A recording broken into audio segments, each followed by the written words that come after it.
எங்கேயாவது வெளியில் போகிறதுக்கு முன்னாடி வீட்டில் இருக்கிற வேலையெல்லாம் செஞ்சு வச்சுட்டு போனோன்னா வந்த உடனே கொஞ்சம் ரிலாக்ஸாக இருக்கிற மாதிரி இருக்கும், நிறைய ரெஸ்ட் எடுக்கிறதுக்கு டைம் இருக்கிற மாதிரி இருக்கும்.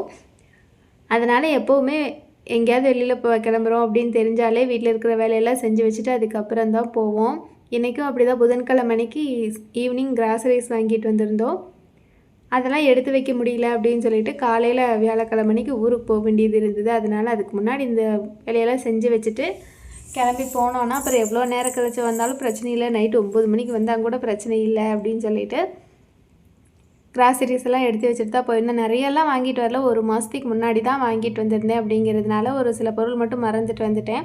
அது மட்டும் இப்போ வாங்கிக்கலாம் அப்படின்னு சொல்லிட்டு வாங்கிட்டு வந்திருந்தேன். வழக்கமாக போகிற சூப்பர் மார்க்கெட் இல்லாமல் புதுசாக ஒரு கடை இருந்தது, அங்கே தான் வாங்கிட்டு வந்திருந்தேன். அப்புறம் இந்த கார்ன்ஃப்ளவர் எதுக்கு வாங்கிட்டு வந்தேன்னே தெரியல. நான் எதுக்குமே கார்ன்ஃப்ளவர் யூஸ் பண்ணவே மாட்டேன்.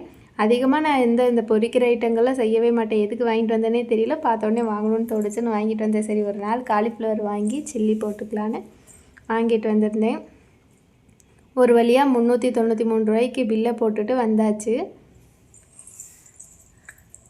இது வந்து வியாழக்கிழமை காலையில் தான் இந்த கிராசரிஸ் எல்லாம் எடுத்து வச்சுட்டு அதுக்கப்புறம் ஊருக்கு போகலான்னு சொல்லியிருந்து கிளம்பியிருந்தோம். அது ஒரு முக்கியமான வேலை, போயே ஆகணும் அப்படிங்கிற மாதிரி ஒரு வேலை அப்படிங்கிறதுனால முன்னத்தினாலே பிளான் பண்ணியாச்சு போகணும், அங்கே போகணுன்னு. அதனால் காலையிலேயே வந்து கிளம்பிட்டோம்.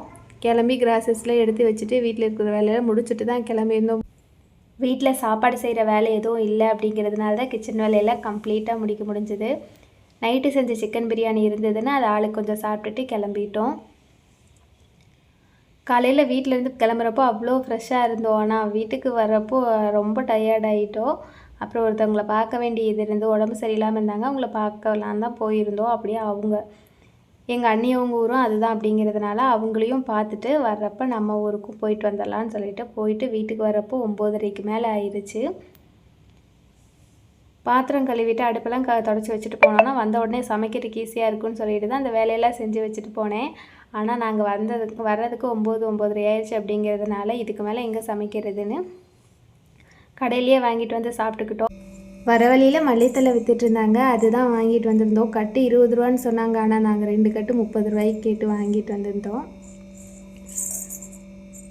நாங்கள் வர்றதுக்கு முன்னாடி ஒரு பர்ஃப்யூம் ஆர்டர் பண்ணியிருந்தோம். அது வந்து கரெக்டாக நம்ம வீட்டில் இருக்கிற அன்றைக்கெல்லாம் வராது, எங்கேயாவது வெளியில் கிளம்புறோன்னா அன்றைக்கி தான் வரும். கரெக்டாக இன்றைக்கி வந்துடுச்சு. நாங்கள் வீட்டுக்கு வர்றதுக்கு ஒரு அரை மணி நேரத்துக்கு முன்னாடியே வந்துடுச்சு. அதனால் வெளியில் வச்சுட்டு போங்க அப்படின்னு சொல்லியிருந்தோம்.